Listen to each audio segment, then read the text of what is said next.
Hi, everyone. Thanks for joining us for the first colloquium of the 2020 school year, and also our first go at a virtual version of our usual colloquium series, an event that I know I always enjoy and is a great time to see everybody. So I'm glad we're all here gathered. Personally, I'm trying to get into the colloquium spirit, so I have both a mug of coffee and some store-bought cookies on a napkin. And as you'll notice, I am right outside Bunch Hall. So I'm excited to kick us off for the year by introducing Dr. Kelly Turner. Dr. Turner is an assistant professor of urban planning at the Luskin School of Public Affairs. She's associate director of urban environment research at the Luskin Center for Innovation, and she's a faculty affiliate of the IOES. So she stays very busy with all of these titles. In addition to her many roles at UCLA, Kelly is also a fellow geographer, so we should all give her a warm welcome to the department, having received her PhD in geography from Arizona State University. Dr. Turner's work is highly interdisciplinary and brings insights from socio-ecological systems to bear on urban and environmental design questions. Her research is focused primarily in the US Southwest, where changing climates are presenting a range of sustainability challenges now and into the future. In particular, she's looked at institutions like homeowners associations, green infrastructure interventions, and novel approaches to urban design. Her work has been published in a number of prominent journals in planning, geography, and beyond, including Environmental Research Letters, Urban Geography, the Journal of the American Planning Association, and Ecology and Society, among others. So today, Dr. Turner's talk is entitled Cooling the City, Regulating Microclimate Through the Built Environment, which I know is likely to be interesting to our human and physical geography colleagues alike. So please, everybody, join me in welcoming Dr. Kelly Turner. Okay. Hi. Thank you so much. Thank you for letting me be your guinea pig on your first Zoom. I was actually supposed to give this talk last year and got sick, and then we rescheduled for March, and then pandemic hit. So it's exciting to finally be here, and it's actually probably a good thing because after a year, I have a year more research on heat, and you all will be the benefactor of that. So yes, thank you, Kelly, for the introduction. I am a geographer by training. I was in a combined geography planning department at Arizona State, and my PhD training was also, I was part of the IGERT fellowship there. So I really consider myself a very disciplinary, agnostic kind of person, but geography is my home, the place that I go to the most conferences and stuff. All right, so let me share my screen.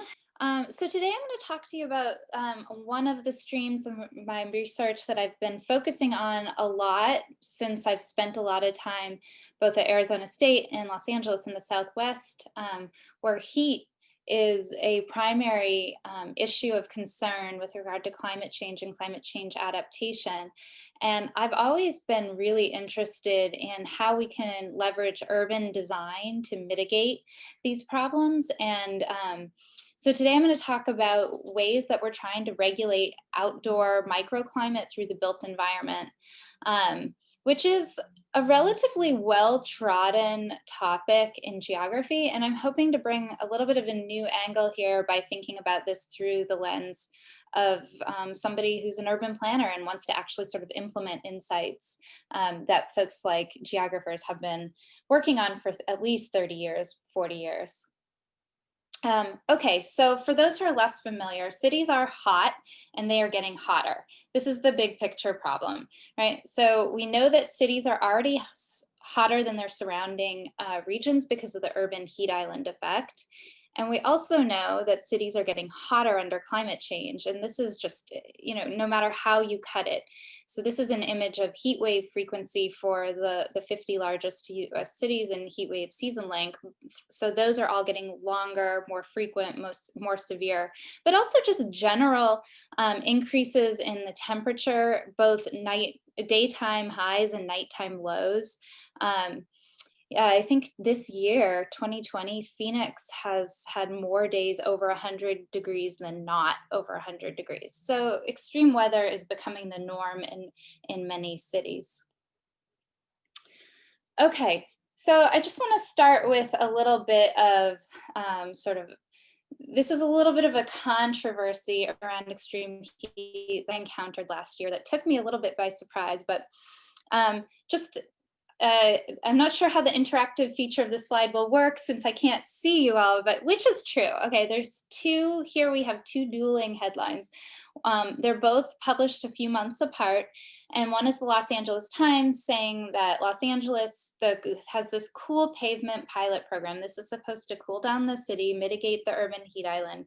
And on the one hand, the Los Angeles Times is reporting that cool pavement is 10 degrees Fahrenheit cooler than asphalt. And there's this other article that comes out and says, well, it actually makes makes neighborhoods 7 degrees hotter than asphalt. Which is true? Well, of course, it's a trick question. They're both true, and it depends on how you cut the problem and how you measure the outcomes. And so that's what I'm going to hopefully address here, that we just need to have a really more nuanced conversation about heat, whether we're talking about trees or we're talking about reflective pavements, or we're talking about heat vulnerability. All across the board, we just need a lot more nuance than it's getting hotter, let's plant some trees.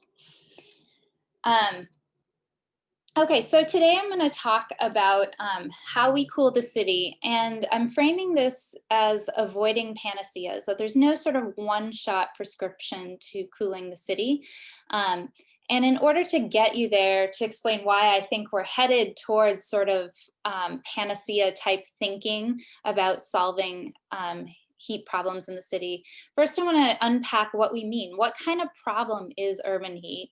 So how are we framing the problem? Then I'll move on to talking a little bit about how we measure heat. It's important. This is sort of a thing that I've been harping on for the past few months. I see some people, students I've worked with here, they're probably sick of me saying this, but we really need to understand the nuances of the biophysical system if we want to plan interventions that are going to be effective and equitable. The third issue I want to address is how to learn from urban field experiments. So I'm going to share several sort of sites that I've been working in around the Southwest and some lessons that I've learned from those sites. And then the last thing I'm going to address is how are we planning for urban heat? What are cities doing? How are they taking that knowledge and translating it to action? And I will be focusing on, I'll be focusing on outdoor and biophysical dimensions. So I just want to acknowledge that the indoor heat, that's a huge issue. That's not something I'm going to be focusing on today. And also, I'm really not going to focus so much on some of the social issues. Mostly, I'm going to be focusing on kind of environment with a capital E. And just so we're all on the same page, when I say avoiding panaceas, I'm referring to the Ostrom definition of panaceas, basically environmental policies that are likely to fail because they're incorrect in assuming similarity in context and conditions. Okay, so what kind of problem is urban heat? Well, there are lots of different ways this has been framed. I think one of the most common framings is extreme heat events or heat waves. Heat has been called the silent killer. So although it captures less attention, perhaps, kind of in flashy news lines, it does, more deaths are attributed to extreme heat than all other weather-related disasters. And of course, they're getting we're going to have more extreme heat events, they're going to be longer, and they're going to be hotter.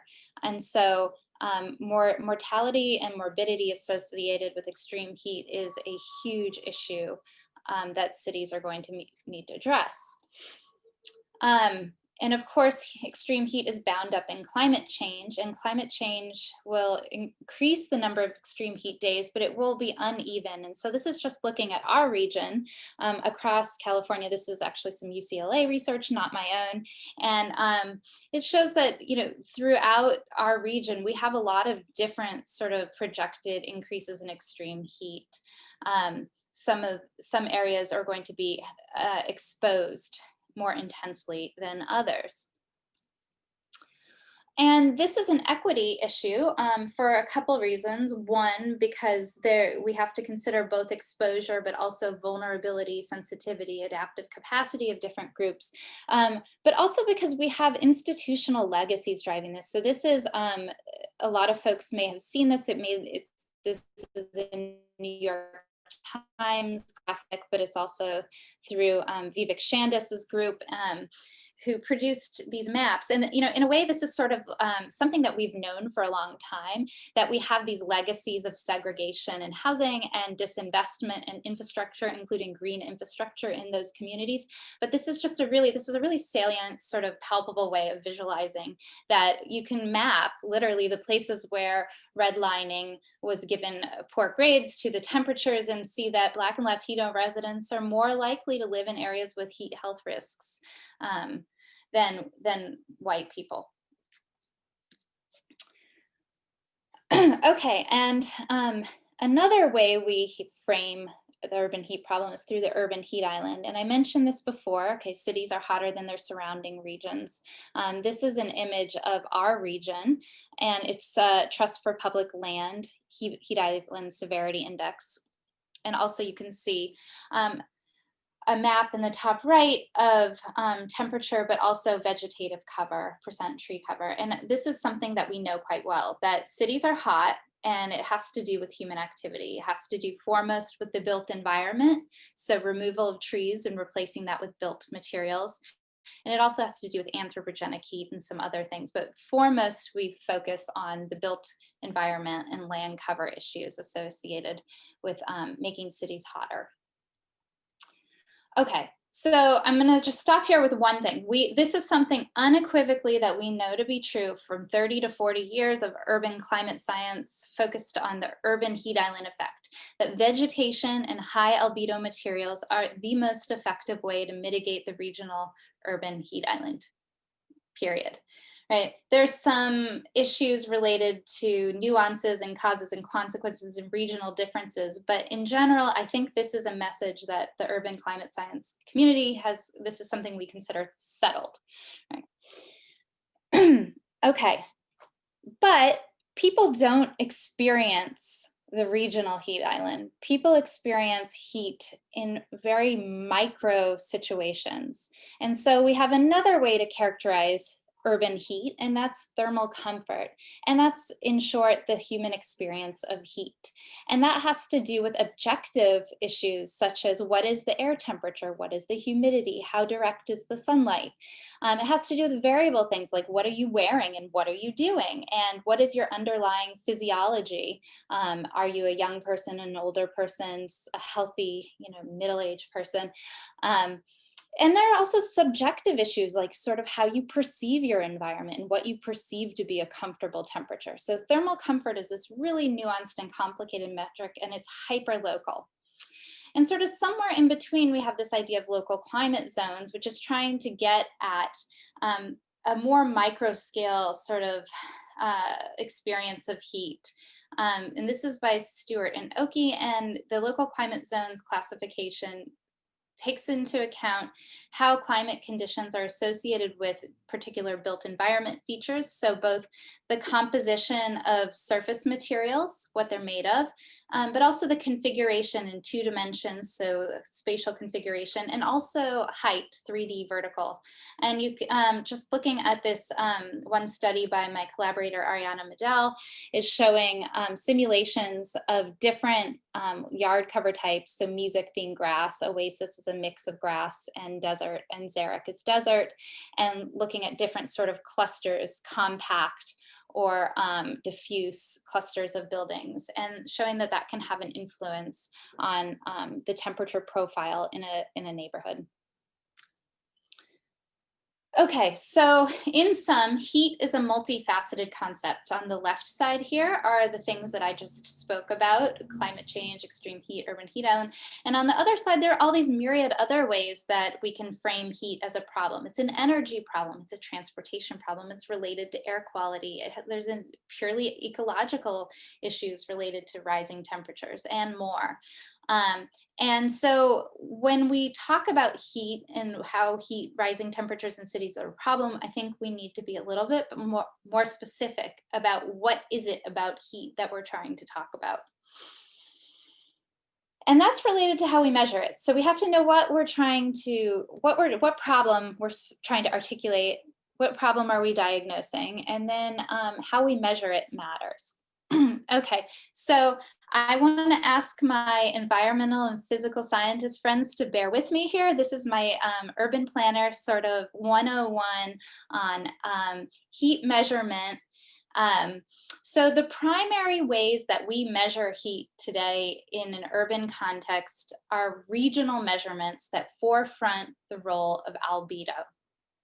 Okay, so albedo basically is moderating how much incoming solar radiation is being reflected back out as outgoing long wave radiation. And we know this anecdotally as if the surfaces like asphalt get really hot when they're exposed to sun, compared to cooler surfaces like high albedo white cool roofs. And the two most common regional metrics of temperature we use are land surface temperature, or what would be more appropriately referred to as near surface land temperature derived from remote sensing products, and air temperature, which is interpreted from weather stations regionally. And these are, I want to emphasize that these are usually done as regional metrics, and these two sort of metrics have shown they're part of the evidence gathering that the trees and the low albedo surfaces are what drive the heat island, and that albedo is this sort of controlling causal mechanism. So how much solar radiation is being absorbed and then slowly released as outgoing long wave radiation.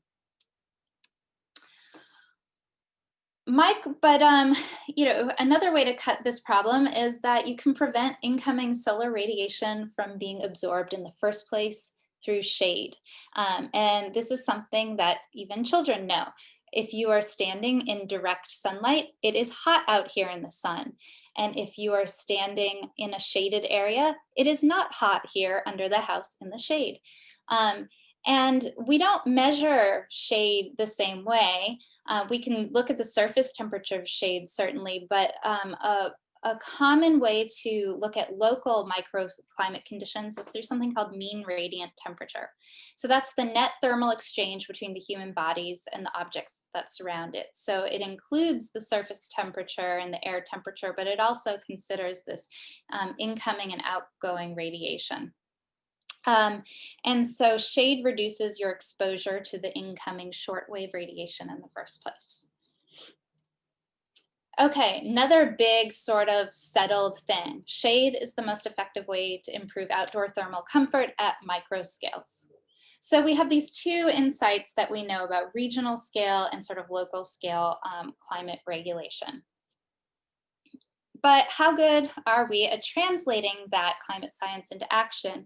And how good is that information for translating science into action?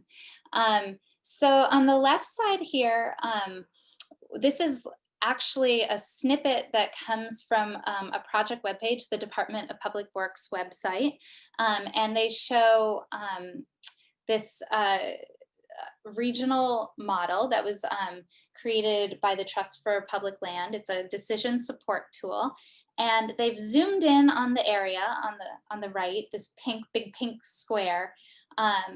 And this is not in jest or ironic in any way, but they've said that we've zoomed in on our project area, but as you can see, there's basically no variation in their study area based on the model. It's just too coarse. And so you can see that on the one hand, we have this data that's way too coarse, and then you see the project area below that they're trying to design an intervention for, and it's they're trying to create bus shelters, which is a shade issue. It's not sort of a regional climate issue. So there's this conflation of the different types of problem framings and the solutions that can address those problem framings.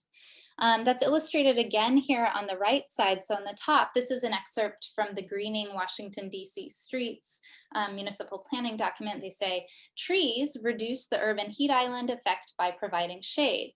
Well, trees can reduce the urban heat island effect through albedo, but they certainly don't do it through shade. So you see here just a lack of nuance in the understanding of sort of problems and solutions.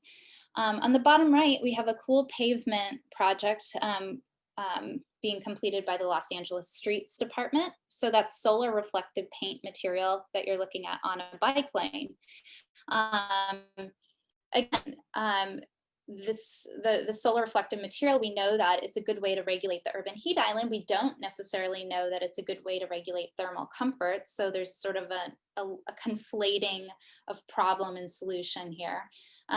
And there's also something that geographers know quite well. You change the scale, you change what's happening, right? So regionally, you can put down a whole bunch of high albedo materials and create cooling, but this little small snippet of bike lane is very unlikely to register any sort of local cooling beyond surface cooling, to the touch.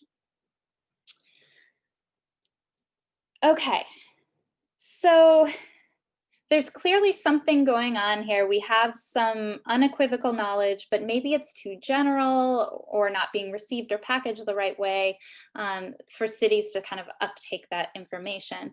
And so it's important that we take these experiments that are happening, that cities are acting, and that we learn from them. Well, why? So the framework that I've been working with to understand this, for lack of a better thing to call it, the Actionable Urban Climate Science Framework. On the left side, you can see sort of the state of urban climate policy knowledge. So what we have kind of a relative wealth of information for and what we have a relative dearth of information for. So on the wealth side, we have a lot of good information about this regional land cover change and how that affects regional climate and how that affects urban heat conditions and what kind of regional scale policies might be effective to address them. So those are those solid arrows. What we don't have a very good understanding of, and this is sort of at the bottom here, you can see my pointer, right? Yeah. No, oh, you can't.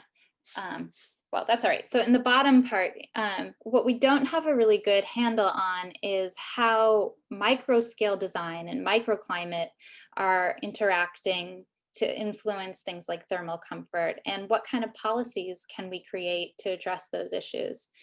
And that's what I'm going to focus on mostly today. But there's this other related issue is we really don't have a good handle on the policies themselves. How can we implement strategies to mitigate heat? And also on this far right box, other policies, there are all sorts of policies that will influence heat that aren't necessarily heat policies. Like the big one is housing and housing densification, for instance, which will certainly change the material cover of the city. But is not being sort of thought of as a specific heat policy. Okay, so on the right side then, this is sort of a general schematic of the science policy interface. So in the top left box where we have actionable science, that's the ideal. We want to have relatively complete scientific knowledge that's being adopted by cities, and that would be actionable. And then sort of in this bottom left, we have the knowledge to action gap when we have relatively complete knowledge, but there's non-adoption for political reasons. And then in the top right-hand box, this is where I think we are with urban heat. We have knowledge that's relatively incomplete at hyperlocal scales, but we have this urgency and willingness to adopt from cities, this window, but they're not necessarily adopting strategies that are going to be effective. And I think cities actually know that they're adopting strategies that might not be effective. And this could lead towards panacea thinking, context detached sort of interventions.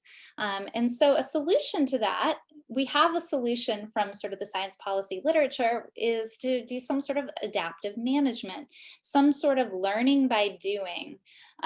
So adaptive management, real quick, is just when we use policy or management trials as experiments, we monitor the results, and then we use that information to make adjustments in the future to design better experiments. And it's heavily derived from experimental field ecology. And so on the left side, we have this is sort of a classic example of the field experiment approach from ecology, the Hubbard Brook Experimental Watershed. This was an area that was given 3 different forestry treatments and then monitored heavily. And it has been attributed with discovering acid rain and demonstrating how important that trees and tree root systems are for mitigating the effects of acid rain on local hydrology. And then on the right side, we have the kind of an adoption of that. And this is from my alma mater, Arizona State University. They took a suburban residential neighborhood and treated each of the yards with different landscaping and then monitored for things like arthropod biodiversity and heat, and even had some sort of surveys and questionnaires they did with residents. I would say there are certain problems with this. Once you start introducing the human element, people, you say, don't mow your lawn. Well, turns out people still do mow their lawn when you told them not to, or, So it gets a little trickier to kind of control all of your variables when you move into the human setting. But I would argue even so, there are lessons that we can learn, and that what cities are doing, and I'll go into some of these in a second, in terms of designing interventions, even if our knowledge is incomplete, this is an opportunity. This is an opportunity to learn as if these are experimental field settings. Okay, so the first urban, I'm going to take you on a little bit of a journey, and this is my first site that I was working in.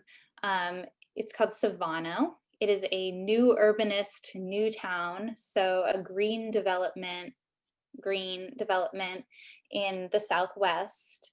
And I've been working there for now over 10 years to try to understand how the urban design has influenced heat. But just a little background. So this is a community that was designed initially to be a solar village. It was started in the 1980s to kind of demonstrate the effectiveness of solar interventions for reducing energy consumption.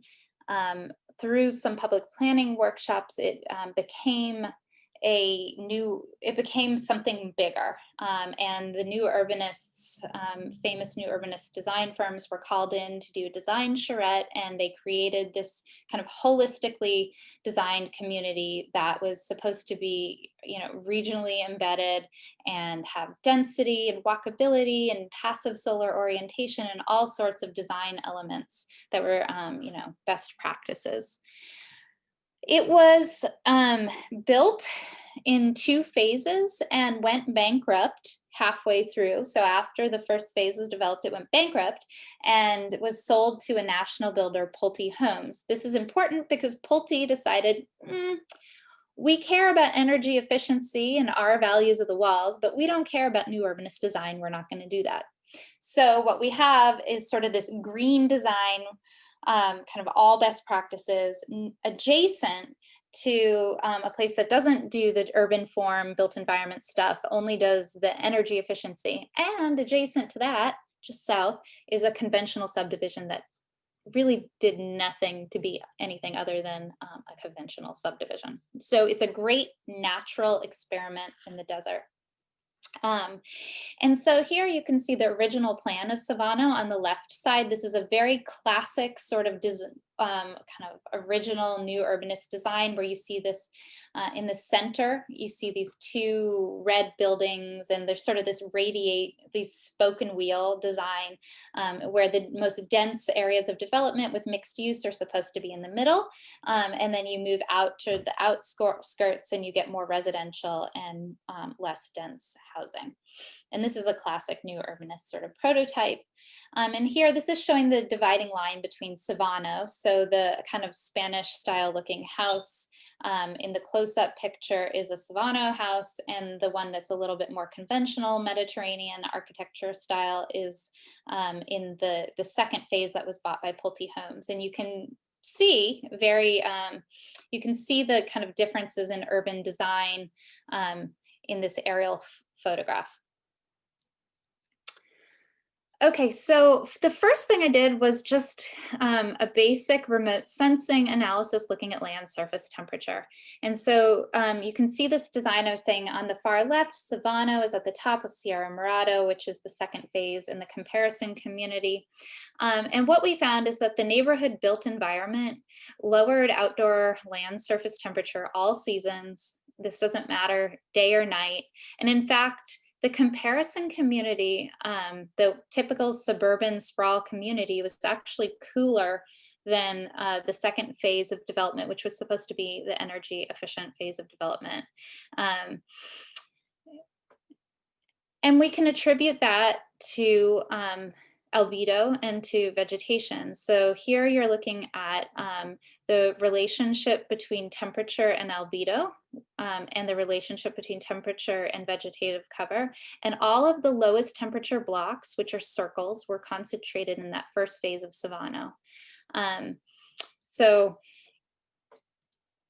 then we took a look at the relationship between cooling vegetation and outdoor water use. And we found that even though Savano, the first phase, had the most vegetation, it also had the least water use.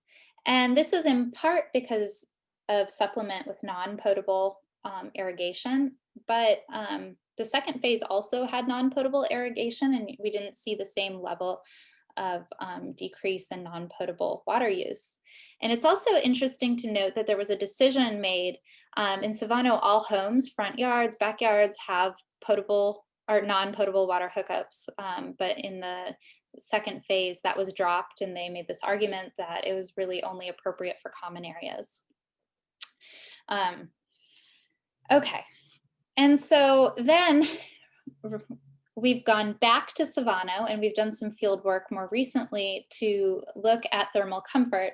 And when we look at thermal comfort, when we look at mean radiant temperature, so in these graphs you're looking at, you can see two full, on the left side we have asphalt full sun exposed, and below that a plaza that's shaded. And then on the right, we have a green open grass area, full sun exposed, and a green area that is shaded.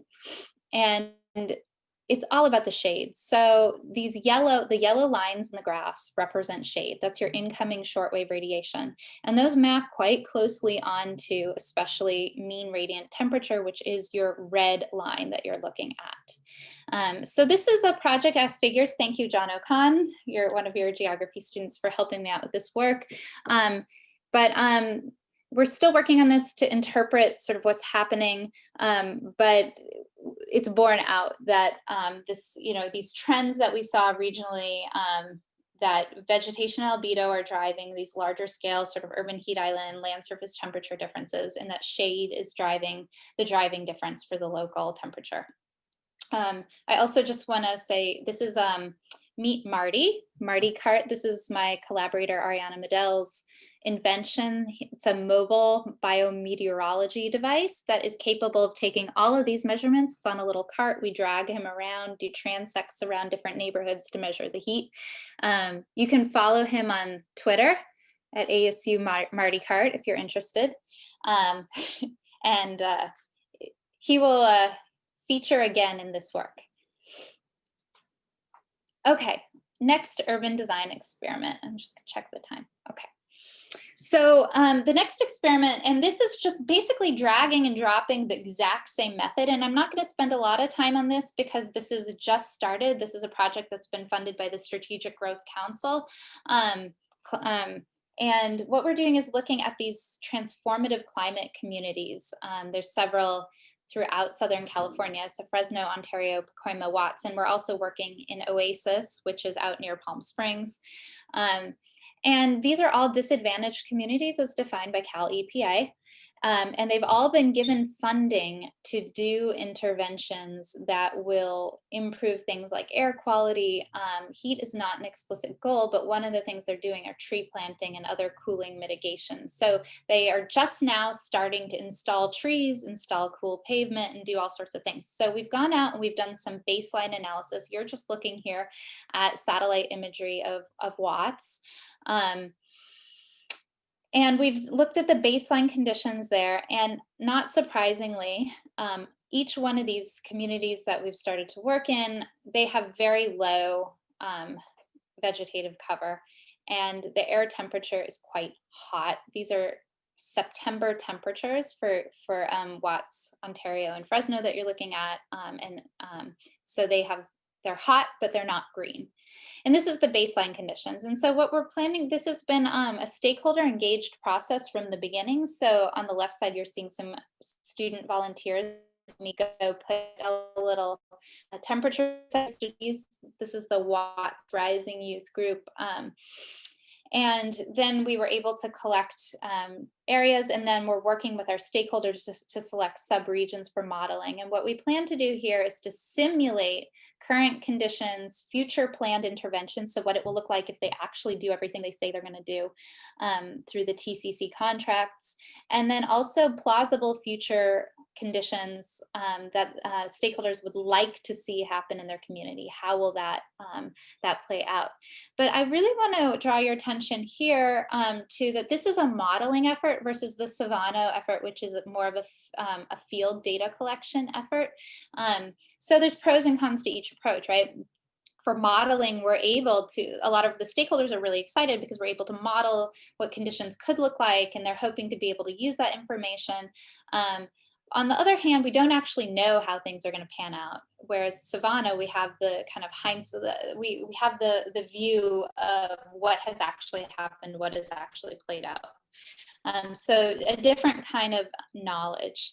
A side fun fact is that real estate developers, who I consider a really important stakeholder in all of this, don't trust models specifically, according to surveys of real estate practitioners. So, you know, that's just a little plug for field measurement over modeling.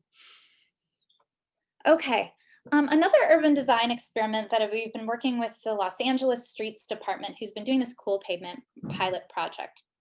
The idea is that Los Angeles has streets are a contributor to the heat island. We know this because there are these large surface areas of low albedo materials, and maybe we can reframe this as a resource and help mitigate the heat island. And this is another great reason why streets are a great resource is because they're publicly owned, they're city owned. So cities have full control over what happens on them, sort of.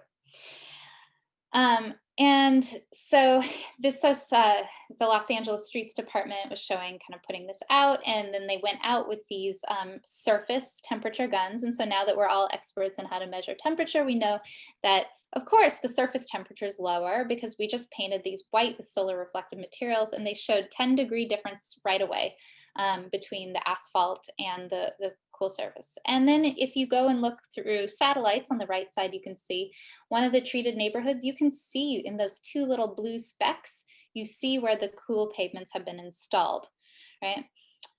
So regional based studies also found this decrease in air temperature associated with cool pavement, not from this study. These are regional based models have shown that these decreases in surface temperature can also accumulate decreases in air temperature. But what if you don't do this regionally? What if you do what the LA Streets does and just do a couple street segments? So we went out with Marty again. There's Ariana with Marty. And we did transects across two of the neighborhoods. We looked at Pacoima and Sun Valley, both in the valley. And we did transects from 11:30 in the morning until after sundown with two of these Marty devices. And we looked at sidewalk conditions, the middle of the road and the other side of the sidewalk. And we did this in areas adjacent that were treated to compare to the untreated areas. Okay, the first insight, cool pavement does. It decreases surface temperature. So we confirm this. We get peak cooling of surface after in the afternoon. Um, but we also find that it's behaving, the cool pavement so that's in the pink, you see CP minus A, just for clarification, stands for cool pavement minus asphalt. So that's the difference between cool pavement and asphalt. But then if you look at the difference between cool pavement and concrete, which is in the blue, the CP minus C, you see that actually there's not really a huge difference, that cool pavement behaves quite a bit like the concrete stuff that we make our sidewalks out of. But if you look at mean radiant temperature, cool pavement can increase that. And you see that's peak during the midday, there's a peak warming. And again, we see that the similarities to sidewalk concrete in terms of performance. And then if you look at air temperature, there's little effect. And we think this is probably because it's too small scale to influence air temperature. There's no sort of co-benefit at this scale with air temperature. Okay, so does cool pavement improve thermal comfort? Well, it depends, and it depends on how you measure, it depends on your space use, and it depends on your perception. So in terms of MRT, no, cool pavement, it cools it during sometimes the day, but sometimes the day it doesn't. Well, why is this important? Let's look at the very top right cell. We can see this is a school. This is a school play yard that has been retrofit with cool pavement.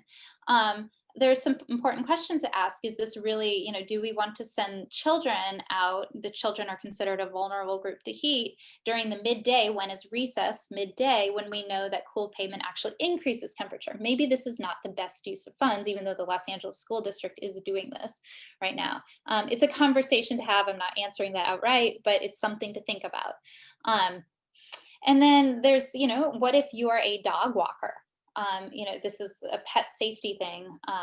So it really depends on your use. And so I had a student go out and she did a couple questionnaires. She knocked door to door with the residents in one of these cool pavement neighborhoods in Sun Valley. And she asked them, what are you doing during the day? What are your types of activities? And she also asked them generally what they thought about the cool pavement. And they were really split. So some people, like the quote that's in this middle box here, says, it feels hot. Now me and my family come out, or it feels less hot. Now me and my family come out on weekends. We lay on blankets in the front yard, we spend time outside. Since the application of cool pavement, other people from other neighborhoods are coming to walk in our neighborhood. On the other hand, you have somebody who's negative. So because of the reflection, it's less of a reason to go outside. I want to see trees and shade in the neighborhood. I don't like cool pavements. If it were meant to cool, it has not worked. Right? So this gets into sort of that thermal comfort perception nexus. Okay. Another urban design experiment, and this is something that was sort of fun that we did last year, was this idea of the solar reflective pavement. A couple things. It's usually used on roofs, and Los Angeles streets brought it down to the streets, and we thought, well, what if you brought it to a wall? And this is not unheard of. There are places that do kind of have a tradition of having colored paints on their walls for thermal regulation. But the other thing is that cool paint isn't just white or gray tone. It comes in a whole palette. And Los Angeles has this history of street art installations, and including some that are very conscious about the environment. So we thought, well, what if we kind of married art and science and tried this out? Let's see what happens. And so we did a cool art installation, which somebody said I should call it climate graffiti. I don't know. But this is Blue Zeus. It was painted by Eric Scottness on a building called Amped Kitchens in South LA using solar reflective paint. And you can see the image of what it looks like under infrared photography. And it's sort of an open question right now. Cool walls, one model-based studies has shown that there's more cooling than painting roofs. But another study shows that it's best for low density contexts, that actually in high density contexts like a Manhattan, you get this reflectivity back and forth between buildings, and it can actually increase temperatures and energy use in buildings. So that's sort of an open question, but we're doing another one of these in Pacoima this summer. I'm really excited. I'm happy to answer more questions about this, but I just wanted to share sort of the fun side of doing climate adaptation, I guess. Looking at the time. Okay. So how do we plan for urban heat? This is another study that we're working on, just kind of shifting gears. So cities want to act and they have all these urban plans. So we gathered municipal planning documents from across the US for the 50 most populous cities, and we did a content analysis of how they are framing the heat problem, what kind of interventions, both hard interventions and soft interventions like education outreach policy, how they are addressing equity in their plans, what data sources they're drawing upon, and how they are measuring temperature. And so just looking, we have plans from 2006 through 2020, and we looked at different types of plans as well. So we have hazard mitigation plans, general municipal plans, climate plans, sustainability plans, resilience plans, etc. We didn't have any heat. There's a 0 there for cities with actual heat adaptation plans of some sort. And we did a content analysis. I had 2 students working, coding these documents over a period of about 4 months. We had a reliability score a little over 75% across our codes, which is pretty good for, we had 50 codes. And let's just take a look. These are sort of hot off the press. I'm still going through this data, would love ideas about how to cut through the data. But anyway, so most plans do mention heat. 82% of the plans mention heat. And this correlates to population of the city. So there's some interrelationship. Bigger cities are more likely to have some sort of mention of heat in their plans. But it doesn't relate necessarily to the number of plans a city has. So whether they have 5 plans or only 2 of the plans. Only 27% of the plans mention equity, so this is not something that cities are kind of binding up, at least in our coding, shows not binding up with the heat problem. And if you look at the Gini index for the cities, whether or not a city mentions equity is not actually correlated to how equitable or inequitable that city is. What are cities framing heat? What kind of problem do they frame? Well, most of the plans contain some sort of mention of heat with no further specification. After that, things like urban heat island and extreme heat health are the most frequent. As you move down sort of this, this bar graph, you can see that things like sensitivity, infrastructure, economy, less mentioned, and thermal comfort is way down at the bottom in terms of problem framing. In general, soft interventions are more numerous than hard interventions in these plans. So a plan is more likely to mention a soft intervention than a hard intervention. And the most frequently mentioned hard intervention, very unsurprisingly, was trees.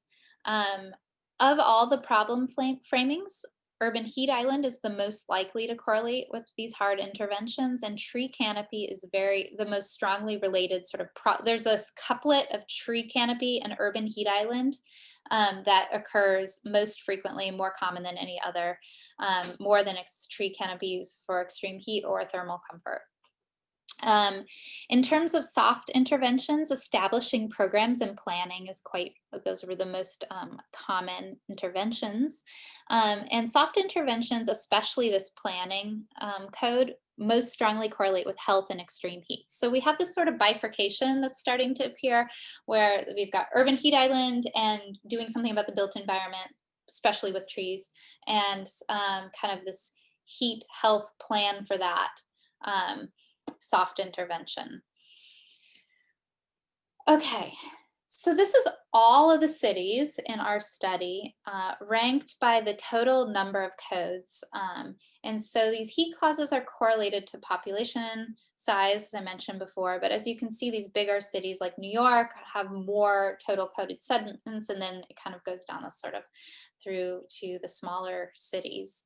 And we're looking now to kind of see if there are any sort of regional differences, because we know that regionally interventions don't, this is something I haven't really set up so far in this talk, but it is important to know that things like cool roofs are more effective in dry, arid climates, and things like green roofs are more effective in more humid, temperate climates. So there's some regional differences in how we should be designing interventions and framing the problems. But we don't see that. We see, in terms of regional variation, the ranking, the relative ranking of hard interventions by region, so that's on the left side, is similar. Um, Granted, our sampling is quite low for the Northwest, for instance, but we see, interestingly, like the Southwest and the Northeast, and the Southern Great Plains popping out in the Midwest as having more emphasis on heat, but the rankings are relatively similar. So we don't see a variation really in how these things are ranked. But when we look at plan type, we do see some differences, and we want to explore this a little bit more. Interestingly, the general plans were the most likely to have some sort of mention of hard interventions. And by the way, we did this for soft interventions. We're going to look at this from the problem framing. But the general plans and the climate plans were more likely to mention heat, and the hazard plans as well, that's not shown here, have a problem framing around heat, than the sustainability and the resilience plans. So I thought that was interesting, because sustainability and resilience plans you would think would be sort of addressing these sorts of issues. And another interesting sort of emergent finding, we compared all of these cities and how they're addressing heat to membership in various international and national networks. C40 cities, the US Sustainability Directors Network. But the one that pops out is this Rockefeller 100 Resilient Cities. You can start to see in our data set the influence of that entity on creating these plans. And so I know some of you have actually in the audience have written a little bit about this, but we see it borne out. So Rockefeller 100 Resilient City membership is correlated to having some sort of problem framing. And so you can see these are the problem framings that perhaps we need to look at what the Rockefeller group is telling cities to focus on in terms of framing. No hard interventions, and that's not surprising given the nature of these sort of Rockefeller resilience plans. They're very kind of soft in terms of like local planning partnerships kind of stuff. You see those soft interventions jump out. More likely to specify a temperature type. Just a note on temperature type, this we did not code very frequently, and most cities don't say whether they're talking about air temperature, surface temperature, and many do not even specify Celsius versus Fahrenheit. So with a grain of salt. And then we also have some census data and other social variables we're looking at, but in terms of this Rockefeller resilient cities, it's negatively correlated with percent Black, but positively correlated with Hispanic populations. So I'm looking forward to sort of addressing this more and kind of figuring out the relationship between these networks, regions, and different attributes of the cities and what they're planning for in these municipal plans. So in sum, cooling the city, avoiding panaceas. So heat is this multidimensional construct, and it matters how we measure it, it matters how we frame it, and matters how we intervene. And not all three of those. We can't create one intervention that addresses all problems, will excel on all temperature types at all times of the day in all contexts. In all regions. That's just not possible. So we need to have this sort of nuanced conversation about the multi-dimensions of heat. Because sometimes the context can determine whether or not different sort of elements of that heat urban climate system will create co-benefits or trade-offs. And so that was illustrated in the cool pavement example, where we have something that is a co-benefit at regional scales, reducing air temperature mitigate and surface temperature, and then becomes a trade-off when you do it at a hyperlocal scale.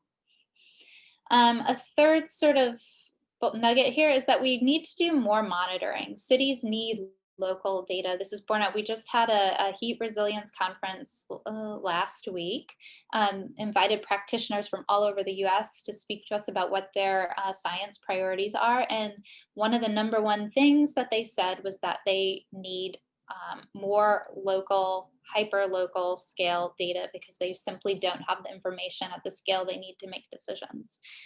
Another thing they said, and is that we really need to understand the regulatory levers better. So I focused here on these specific policies. What are they saying in terms of the municipal plans? But we also need to understand these potentially countervailing land use policies.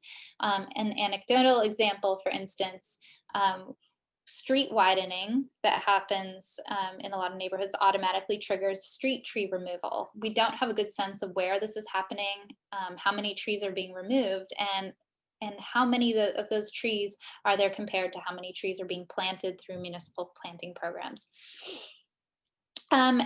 And so I also want to share one of my favorite recent articles on urban climate here. And I think the title says, "Is urban heat island intensity relevant for heat mitigation studies?" And the authors say probably not.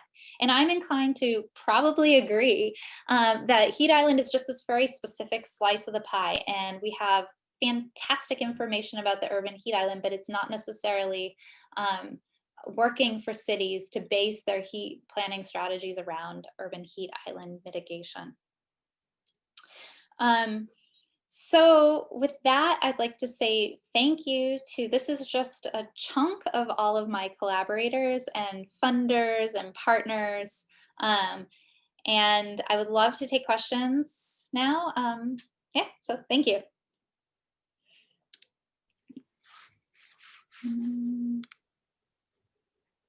Yeah. Thanks so much, Kelly. Please feel free to send your questions, to put your questions in the chat or to raise your hands.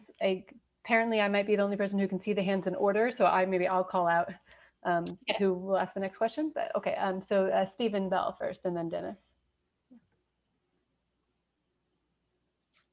Hello there. I saw lots of other hands going up, but maybe I didn't think I was #1 in the queue. Didn't really want to be, because I don't really have a question, more a reflection. It's over 40 years ago that I, as an undergraduate in England, listened to Professor Tony Chandler talking about the urban heat island effect. And as with you, an extraordinarily clear exposition about a multifaceted topic that many of us don't really think about all that much. And I want to commend you on, I don't really think I'm at the outset all interested in things like the urban heat island effect, but you walk us through the dimensions of it remarkably clearly.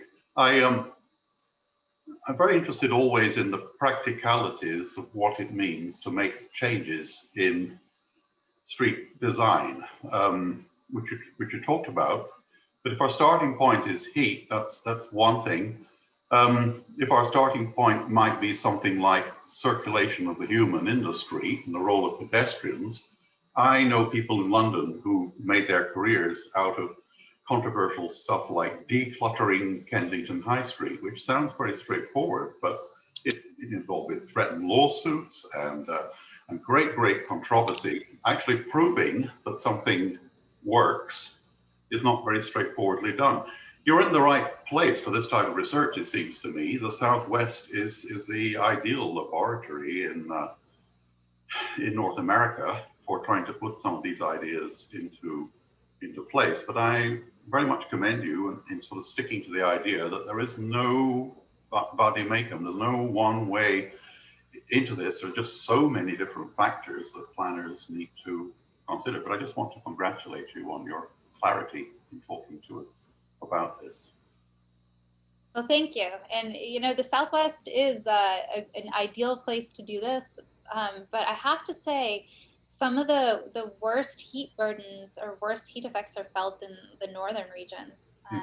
New England, Massachusetts has some of the highest mortality rates during heat waves because they just aren't prepared. Kind of like, you know, if it snowed here in Los Angeles, everyone would freak out, right? But yeah, Thank you, I appreciate it. Dennis? Thanks for a very interesting presentation.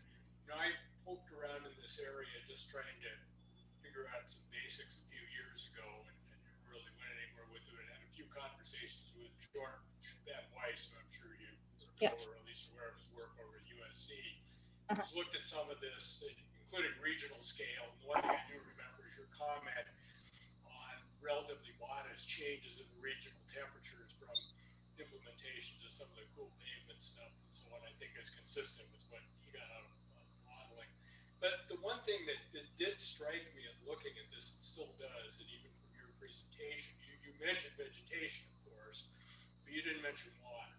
Mm-hmm. And you know, these things are obviously linked, but seem to be somewhat ignored in the planning. So, for instance, LA either had or maybe still does have this, you know, plant 1 million trees program, but not much thought to where the water is going to come from for those. So these things kind of work at cross purposes. Shade trees are great, but unless you figure out where the water is going to come from, and certainly lawns. The other dimension of this that sort of struck me, and I don't know exactly how this fits in, but you did show in your study sites, they look like fairly traditional residential subdivisions, single-family residences. More and more people are living in higher density housing. That certainly has a signature, which I haven't seen much said about, but on water use patterns, right? Because not everybody has a sprawling lawn and so on anymore. You know, maybe you could comment a little bit on how these things kind of fit together in a more integrated strategy to deal with both water and the heat island issues. Yeah. Sorry. Huge feedback effect. Sorry. Ruth, were you trying to add something to that? I was. Is that okay? Sure. Oh, that wasn't me. I thought that was my voice feedbacking. I wasn't sure if Dennis was trying to address me earlier. I couldn't really hear for a minute. But I wanted to add on to this to ask about a similar thing, which was the feedback loops between water and heat. Just kind of in very heterogeneous areas, particularly where you have high density. You kind of talked about how things that have very local effects might not make that much of a difference. And in water, we kind of think of things that have local effects as being able to stack. And I wondered if you kind of had thoughts on the interactions there. What do you mean by stack, just as a clarification? I guess just that in a heterogeneous area, if you have many local effects, they can kind of amount to larger regional scale effects. So it's a, you know, you talked some about questions of scale, and it's the idea that zooming in and zooming out aren't necessarily at odds. There are kind of considerations to, you know, at play there, but they can be aligned, I guess. Yeah, okay, thank you both. I have more to say about both of your comments that than I can probably answer, but I'm going to circle around some of them. So water, yeah. So I started doing this research, that the stuff from Savano that I shared, I did through the Decision Center for Desert City at Arizona State, which was a water heat nexus sort of focused think tank. And one of the issues was that water is an incredibly difficult piece of data to obtain. It's highly politicized at certain scales, and we were able to get it and do it there. It's just not a piece of data that's always obtainable, I think. So that's the technical issue with water. But I think you're absolutely spot on. So that first article that I shared with you that was sort of lambasting cool pavement, that was based on our research. We weren't super happy about the inflammatory headline. And one of the things that I had said repeatedly to this reporter is that cool pavements have to be part of the solution in Los Angeles, because we're an arid, drought tolerant, probably new normal, even more arid than we thought region. And street trees, A, require water, B, die. They have a very high mortality rate, and C, under climate change, that mortality rate might be even higher. And so, yeah, trees are not sort of, trees are not this sort of panacea, because there's trade-offs. There's also trade-offs in terms of air quality. So all the air quality benefits of trees have been espoused, but there's emergent research showing that certain number of trees can affect sort of the urban boundary level in ways that can cause capture or trapping of particulate matter in ways that can have negative impacts on cities. So I think these systems are incredibly complex, and I agree 100% that water considerations need to be a part of the conversation.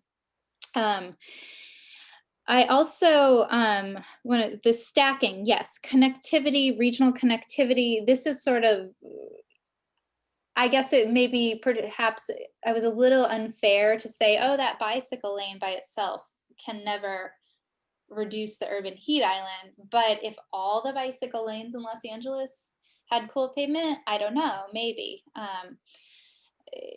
And also another thing that I didn't really highlight is that one of the most common hard intervention types is comprehensive.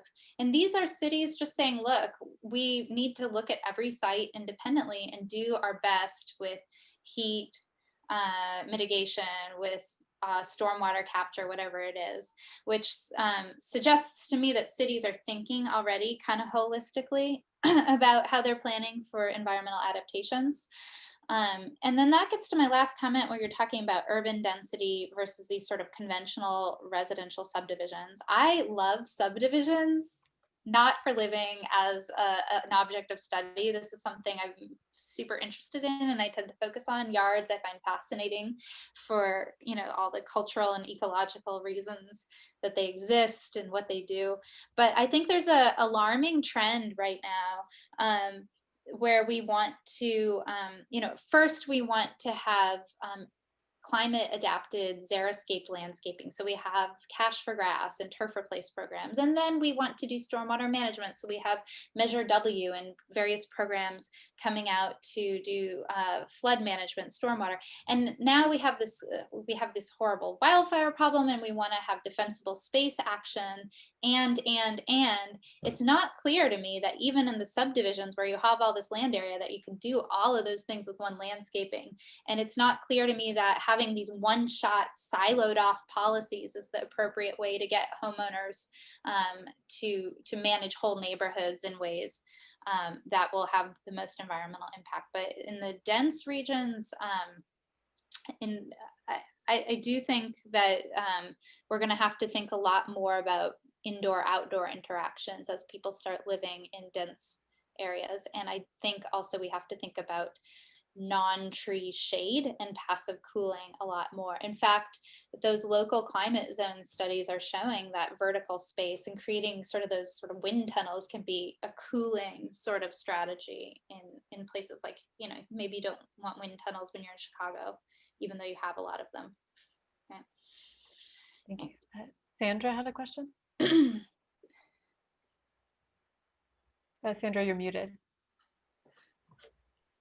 Thank you. Sorry, but I'm still getting used to Zoom. So you're kind of going in the direction towards the end of your last statement there where my thought was going on. Had you considered the combination of the heat balance, but also the turbulent transport, and that is a combined construct rather than looking at them in isolation? Mm-hmm. Yeah. So those local climate zones that I shared with you, I didn't make a big deal about this, but local from those zones, I'll get to the sort of, the short answer to your question is no, that's not sort of my area right now, what I'm considering. The long answer is eventually. So those local climate zones really deal with hundreds of meters. They're dealing with whole neighborhoods. And I'm super interested, can we create this sort of three-dimensional zone concept and do it at a micro scale? So I'm talking 10 meters, the size of a bus stop, a street intersection, just small street segments. And what would it look like to create sort of a generalized typology of how you can leverage three-dimensional space to create cooling? And I think that's going to take a heck of a lot more field data to get at. And I just had one more comment. When you were thinking about how to approach that data set with all the coding in it, it seems like a really good opportunity to apply machine learning to it. Is that something in your plan? Yes. Where's John? John's not, and I can't see his face. But John O'Con, who was working with me on this, he was my GSR for a while on some of this work. was doing some text mining. It turns out heat is a pretty difficult word for machines because it's embedded in so many things. So we created this dictionary, but ended up going with the human coding as a first cut. But I would love, I mean, if you have machine learning skills and would like to tackle creating some sort of code for my document, talk to me. I'm happy to do that. Sure. Thank you. Helga? I have sort of two questions.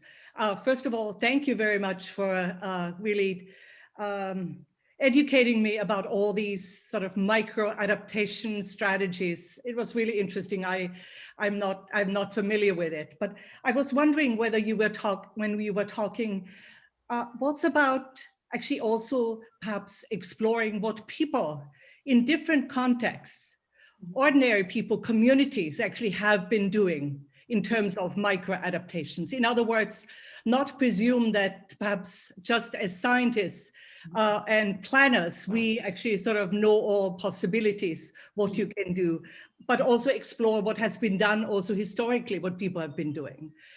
One thing. And the other thing is, I'm always sort of a bit concerned and I was wondering how you sort of balance this. There is so much emphasis now always on adaptation. And in the end, no adaptation will actually really save us if we don't also mitigate climate change. So how do you actually sort of also at the sort of local level really also emphasize actually that adaptation is only one component in terms of trying to deal with climate change? That's the question. I'll start with the easier one. Easier, the bottom up.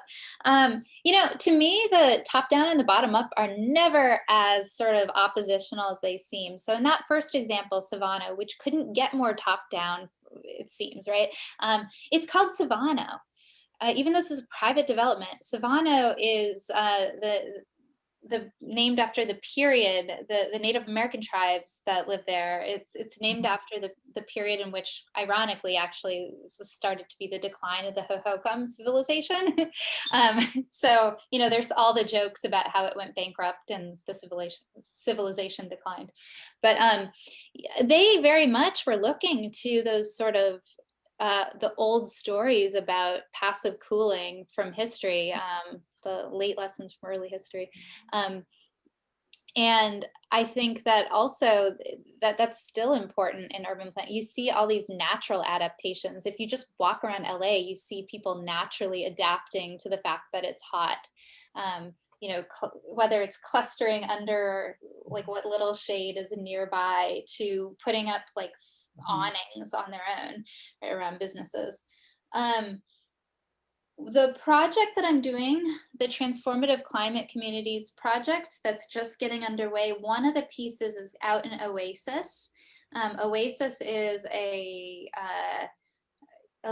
more of a rural community, and I'm partnering with a design firm out there, KDI, and we're going to do a completely participatory approach to design cooling interventions based on sort of local experiences.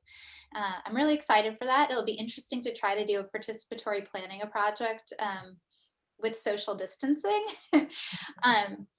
But I absolutely agree that like that can be an incredibly generative experience in terms of the worst thing you can do is design an adaptation based on science without thinking about the community needs. The second worst thing, or maybe equally worst thing you can do, though, I would argue, is design an adaptation purely looking at the built environment without looking at the city codes. You can come up with the best design in the world, but maybe you need to have a wheelchair ramp and you can't do it there, right? It's all that boring stuff that really matters.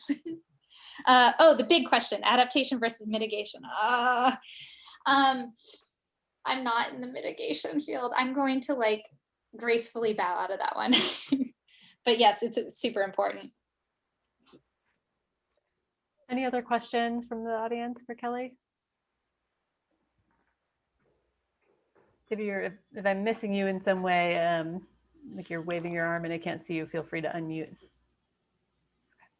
Maybe I'll just ask one final question then, Kelly, which is super speculative, but I guess, assuming that the election goes the way I hope it does next week, and assuming that the Biden administration actually does adopt some kind of Green New Deal or something adjacent, I guess I'm just curious, do you know whether already in the plans that are being considered for this, there's much in terms of specifics about urban scale adaptations like this in there, or whether the city of Los Angeles or other cities are sort of poised with programs they would like to implement if they can get this kind of funding, yeah, I'm just curious if you have any insights into that. Well, I guess what I would say is that having these shovel-ready programs and pilot projects ready, like LA and California is really ahead of the game should the federal government decide to make large-scale investments because they have these projects underway. But I don't know what the Biden plan says about specific hard interventions about heat. I bet not much.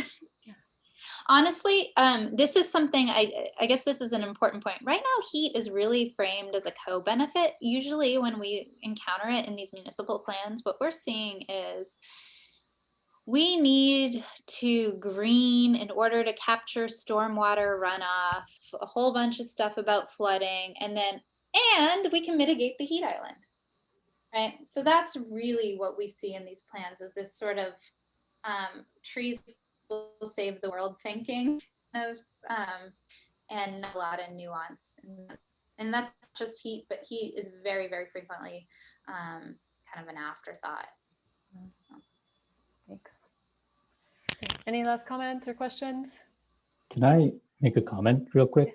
Sure. Yeah.